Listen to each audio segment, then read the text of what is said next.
देश की वित्त मंत्री निर्मला सीतारमण ने मोदी सरकार 2.0 का बजट पेश किया। सरकार के इस बजट को साल 2024 के लोकसभा चुनाव में से भी जोड़कर देखा जा रहा है। केंद्रीय बजट पेश होने के बाद पक्ष विपक्ष की ओर से अलग अलग प्रतिक्रियाएं सामने आ रही हैं।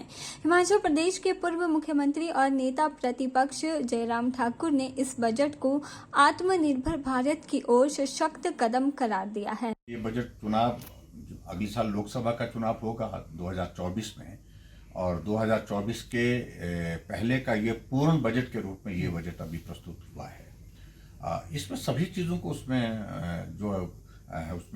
जो राहत और जिसमें बेहतर ढंग से शामिल किया जा सकता तो करने का प्रयत्न हुआ है। मैं बधाई देता हूँ, और ख़ास तौर से मैं एक तो ये कहना चाहता हूँ कि एग्रीकल्चर के सेक्टर को बहुत फोकस किया है, और मुझे इस बात की खुशी है कि जहां हिमाचल प्रदेश ने प्राकृतिक खेती के दृष्टि से एक शुरुआत की थी, उसमें 1 करोड़ लोगों को प्राकृतिक खेती के साथ जोड़ने का एक लक्ष्य निर्धारित किया गया है। ये भी एक बहुत बड़ा प्रसन्नता का विषय है।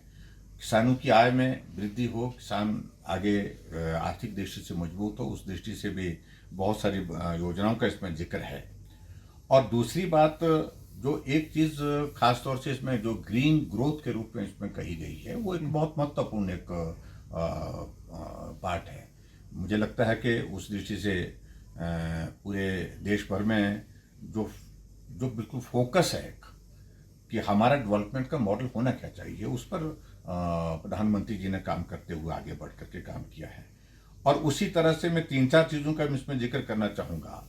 जो गरीब वर्ग के लिए पर्टिकुलरली जो प्रधानमंत्री आवास योजना की अगर हम बात करें, तो प्रधानमंत्री आवास योजना में 66% की अब की बार इंक्रीज की है बजट में, और वो लगभग जो है वो 79,000 करोड़ यानी कि 79,000 करोड़ रुपए का जो उसमें बजट प्रोविजन किया है। ये भावना कि कोई भी व्यक्ति भारत का बिना घर के नहीं होना चाहिए। हर आदमी के पास घर होना चाहिए। एक सपना हर व्यक्ति का होता है जीवन में, उसको साकार करने के लिए प्रधानमंत्री जी बहुत बेहतर ढंग से काम कर रहे हैं। और उसी तरह से हमारा इंफ्रास्ट्रक्चर और ज़्यादा मजबूत हो, उस तरह से एयरपोर्ट कनेक्टिविटी के लिए बहुत महत्वपूर्ण है, और इंफ्रास्ट्रक्चर की दृष्टि से 50 नए एयरपोर्ट बनाने का भी बजट में ऐलान किया गया है, उसमें प्रावधान किया गया है। और उसी तरह से टूरिस्ट डेस्टिनेशन, जो 50 से ज़्यादा जो है टूरिस्ट डेस्टिनेशन डेवलप करेंगे पूरे देश भर में, आइडेंटिफाई करेंगे, उस पर काम करेंगे। ये भी एक बहुत महत्वपूर्ण एक कदम प्रधानमंत्री जी ने उसमें उठाया है।